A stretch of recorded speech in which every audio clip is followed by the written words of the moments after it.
Et pourtant, la phase de poule avait été quasi parfaite pour les Lions de l'Atlas. La déception, on l'imagine, immense. On écoute Walid Regragui.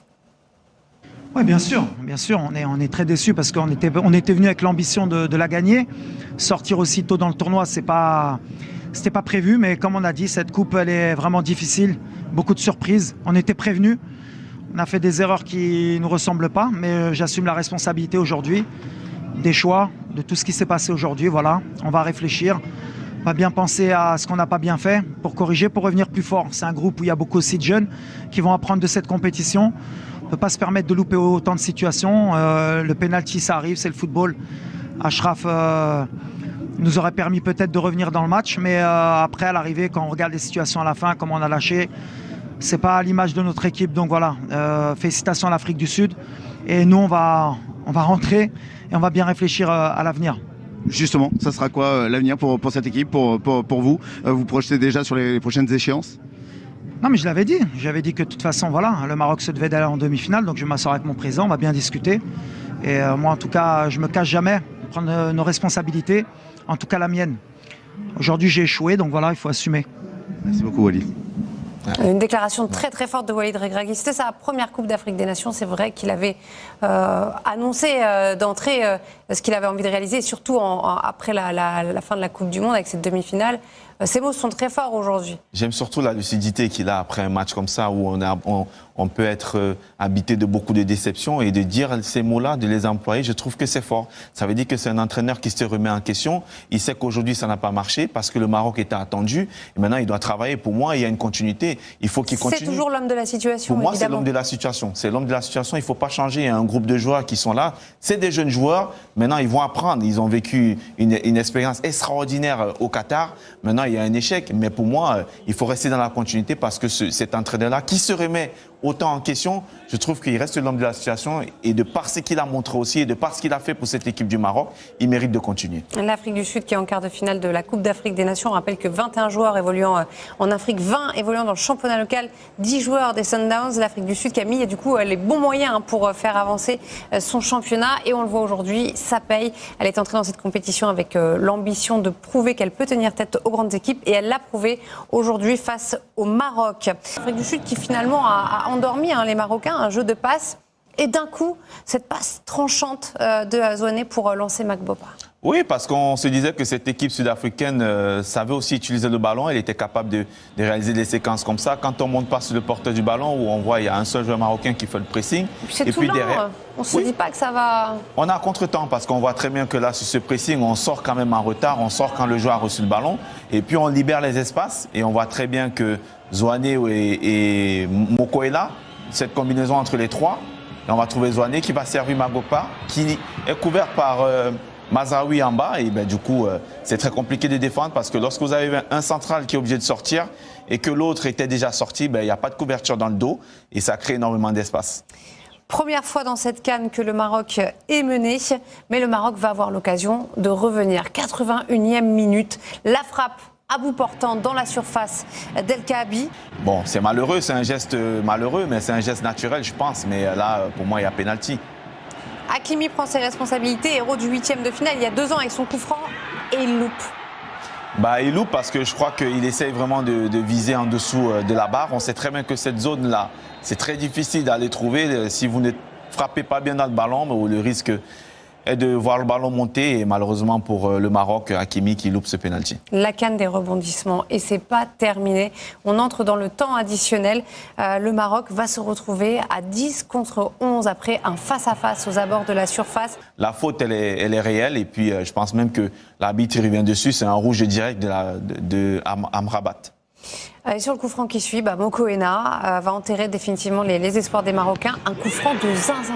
Il va surtout se faire justice. La faute, elle est sur lui. Le coup franc est là, à l'entrée de la surface. Il prend le ballon, on voit qu'il est concentré. La balle est bien enroulée au-dessus du mur. Et c'est difficile pour Bounou d'intervenir parce qu'elle passe vraiment au-dessus du mur. Et mettre le ballon à ce niveau-là, franchement, c'est pas donné. Quel sang-froid!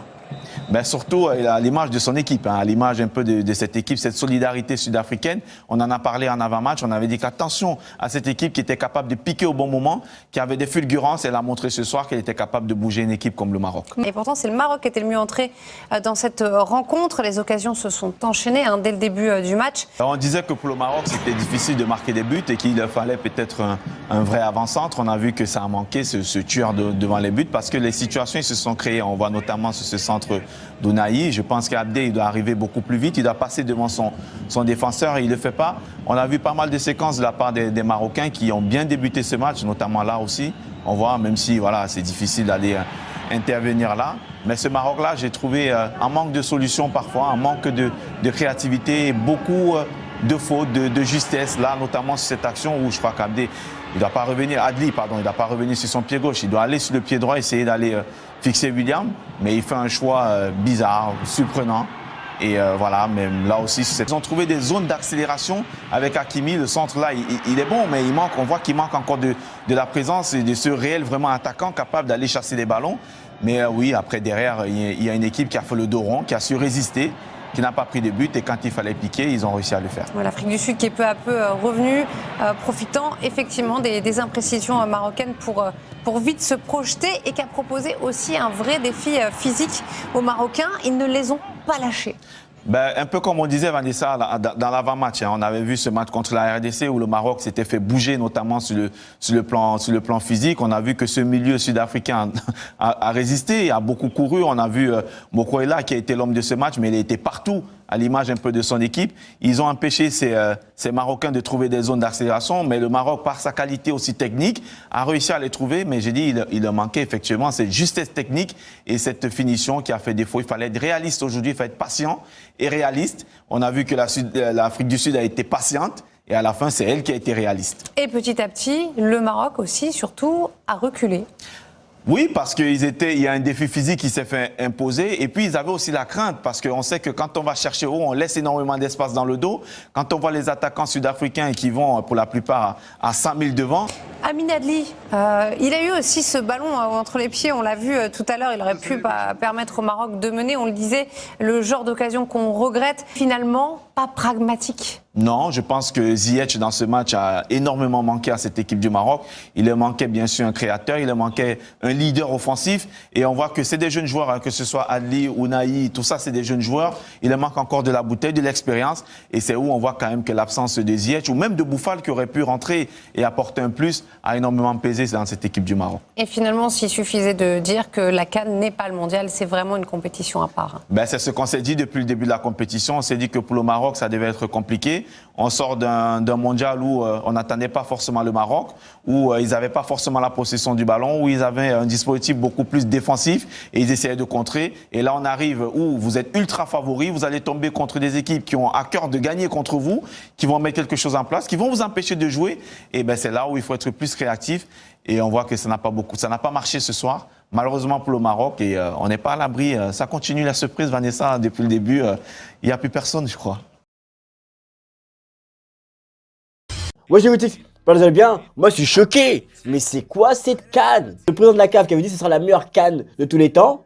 Ça je sais pas, mais je sais que c'est la CAN des surprises. C'est quoi cette CAN où tous les favoris sont éliminés? Tu regardes un match, limite maintenant le favori c'est l'outsider. Limite c'est ça. C'est Steven Spielberg qui a écrit le scénario de cette CAN ou quoi? Parce qu'à chaque fois, c'est le même film. À chaque fois, l'équipe favorite, elle vient, elle domine en première mi-temps, elle a plusieurs occasions qu'elle met pas au fond, qu'elle concrétise pas. Ensuite, en seconde période, je sais pas ce qui se passe. Ils reviennent des vestiaires, ils sont KO, ils sont cramés. Mais t'as l'impression, leur vestiaire, c'est un sauna ou quoi? Je sais pas, ils reviennent, ils sont à bout physiquement. Et à chaque fois, l'outsider a une ou deux occasions qu'elle met au fond. À chaque fois, c'est ça. Ce match Maroc-Afrique du Sud, il n'y a pas échappé. Non, après, il faut dire qu'il débutait le match sans Boufal et sans Ziyech. Donc déjà, c'était beaucoup plus compliqué. Après, je trouve que Abdé, peut-être qu'il a complètement remplacé Boufal, mais je trouve que Abdé, quand même, apporté un peu de danger sur le côté gauche. Mais le côté droit, Adli, inexistant. Rien du tout. Je pense que même Ziyech blessé, il aurait apporté plus de danger. Il aurait plus percuté. Parce qu'on l'a vu quoi, sur une occasion, on l'a plus vu. Non, je pense que même Ziyech, sur une jambe, en béquille, il aurait plus apporté de danger que toi. C'est pas normal. Heureusement que sur le côté droit, il y avait Hakimi. Heureusement qu'il montait. Mais le problème des Marocains, c'est qu'ils n'ont pas de buteur, ils n'ont pas de finisseur, ils n'ont pas un tueur devant les buts. C'est qu'ils n'ont pas de tueur devant les buts. El Nesri, El Ghachi, il gâche trop d'occasions. Numéro 19, parce qu'il lui faut au moins 19 occasions pour en mettre une. Dans les matchs précédents, c'est ce qu'on avait vu. Il gâche un peu trop d'occasions. Même El Kaabi est rentré et il s'est procuré plus d'occasions que lui. Même le penalty, c'est lui qui l'a provoqué. Et en seconde période, ça manquait de créativité. C'est vrai qu'on voyait qu'un Ziyech manquait, même un Boufal. Parce que contre la Zambie, la transversale que Boufal fait, elle est incroyable.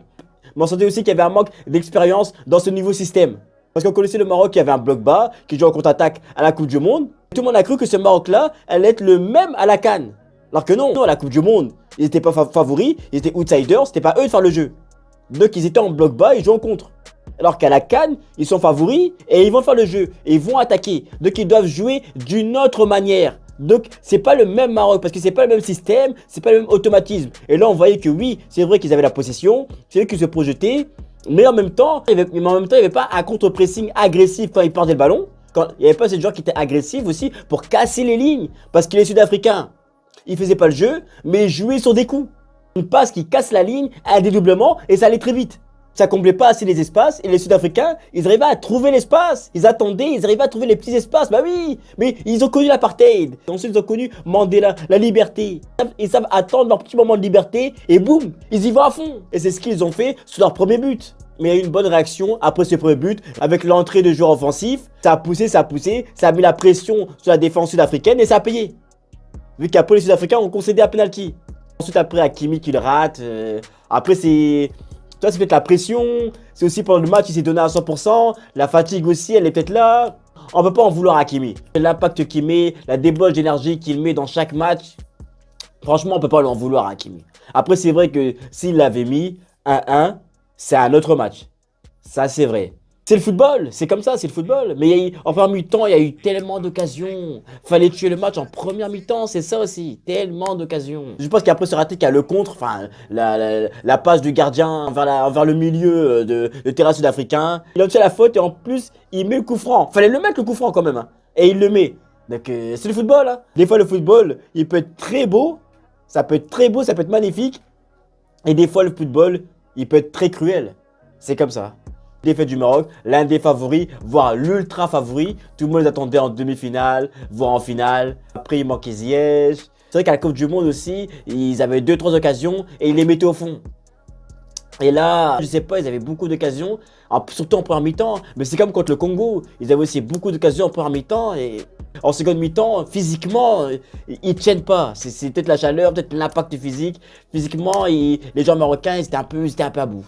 Après, c'est la CAN aussi, c'est une compétition très très dure, autant physique que mentale. Tu vois, beaucoup de gens, ils sont là, ils prennent la CAN à la légère, oui, le niveau, non, mais c'est une compétition très très dure, franchement très très dure. Dites-moi ce que vous pensez dans les commentaires. Est-ce que pour vous, si Ziyech avait joué, si Boufal avait joué, si pour vous le Maroc aurait battu l'Afrique du Sud, dites-moi sur les commentaires et on se capte plus tard.